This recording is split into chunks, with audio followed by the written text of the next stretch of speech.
ఆ పుణ్య పురుషుడి యొక్క జన్మాన్ని గురించి ఆయన ఎప్పుడు పుట్టాడో ఎందుకు రాయలేదండి? దేవునికి స్తోత్రం కలుగు. ఆయన ఎప్పుడు పుట్టాడో ఖచ్చితంగా దేవుడు ఎందుకు రాయించలేదండి అంటే ఆ కాలంలో రాసేవాళ్ళు లేరండి, అందుకే రాయలేకపోయారు అనుకోవడం కాదు. ఇక్కడ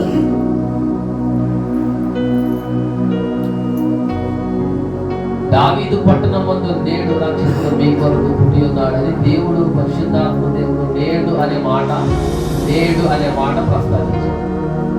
అంటే నేడంటే నువ్వు ఎప్పుడు ఆ మాట పలుకుతావో ఆ రోజల్లా క్రిస్మస్ అని. దేవునికి స్తోత్రం కలుగు.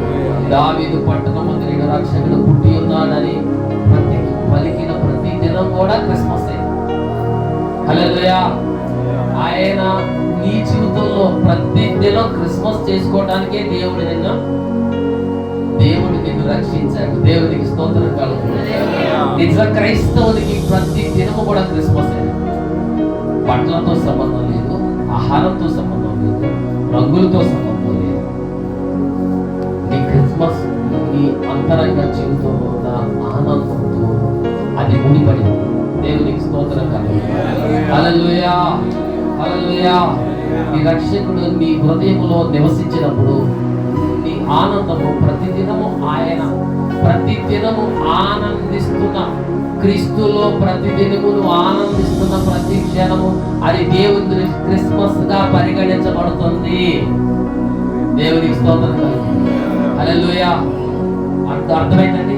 క్రీస్తుని గురించి నువ్వు ఆలోచించి క్రీస్తులో నువ్వు గడుపుతూ దేవునితో నువ్వు గడుపుతూ ఆనందం పొందే ప్రతి క్షణం కూడా దేవుని దృష్టికి అది క్రిస్మస్ గా పరిగణించబడుతుంది. హల్లెలూయా. అంటే రోజంతా చేసేసుకోవచ్చు. ఏ క్షణం ప్రతిరోజు ఏ క్షణము ఆయన గురించి మనం ఆలోచన చేసి ఆనందపడుతున్నాము, ఆయన మనకు ఆనందాన్ని ఇస్తున్నాడో అది దేవుని దృష్టికి క్రిస్మస్ గా మారిపోతుంది. ఎప్పుడు క్రీస్తును ఆరాధిస్తాము. క్రిస్మస్ అంటే అర్థమైంది క్రీస్తుని ఆరాధించు, క్రీస్తుని ఎప్పుడు ఆరాధిస్తున్నాము. దేవునికి స్తోత్రం కలుగు. హల్లెలూయా.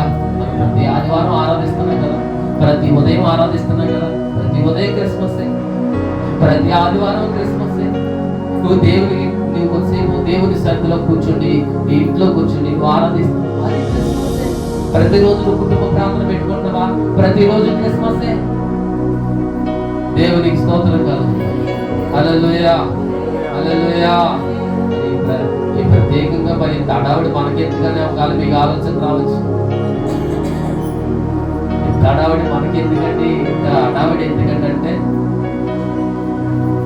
ఈ దినం ప్రత్యేకంగా పరిగణించబడింది కాబట్టి ఈ దినాన్ని అందరితో మనం కేవలము జ్ఞాపకం చేసుకోవడానికి మాత్రమే. దేవునికి స్తోత్రం కలుగు.